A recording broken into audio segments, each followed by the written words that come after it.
Duo gagnant à l'origine de Rayman, Ubisoft et Michel Ancel s'allient à nouveau pour proposer aujourd'hui un jeu au titre très nietzschéen, Beyond Good and Evil. Comprenez, par-delà bien et mal en français.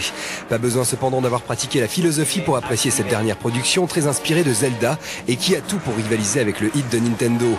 La comparaison peut faire frémir, mais Wind Waker ayant quelque peu déçu par ses côtés inachevés, le standard est à présent à la portée de la concurrence. Optima, votre alimentation électrique vient d'être verrouillée. Merci de votre compréhension.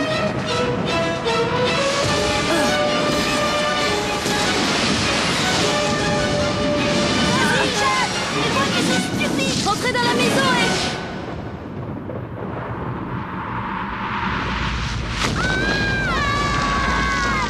Dès l'intro musclé, Beyond Good and Evil offre une vue assez juste de son argument tout à la fois similaire et différent de Zelda.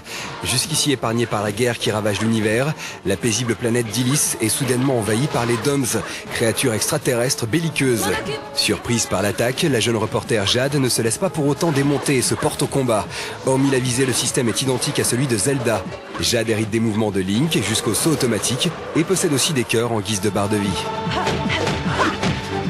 Cependant, Jade n'est pas Link, plus stylé, moins candide. La jeune femme enchaîne par ailleurs avec fluidité des mouvements qu'une caméra très docile capture admirablement.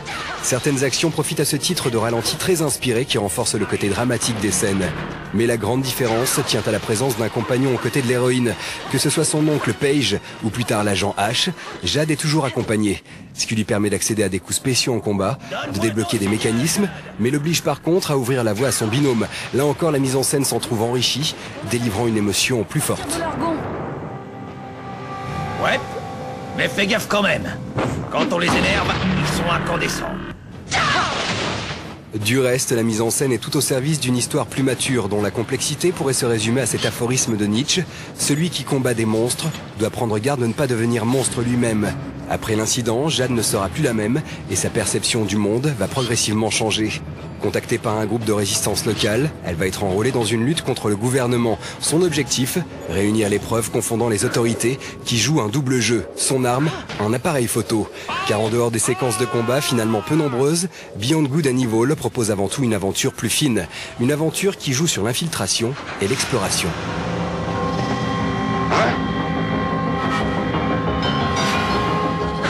Sans conteste inspiré de Zelda, Beyond Good and Evil ne se contente donc pas de plagier son aîné. Tirant profit du meilleur de ses principes, il les enrichit subtilement et les applique à un univers qui rafraîchit agréablement l'expérience ludique, comme le prouvera la deuxième partie du test à venir.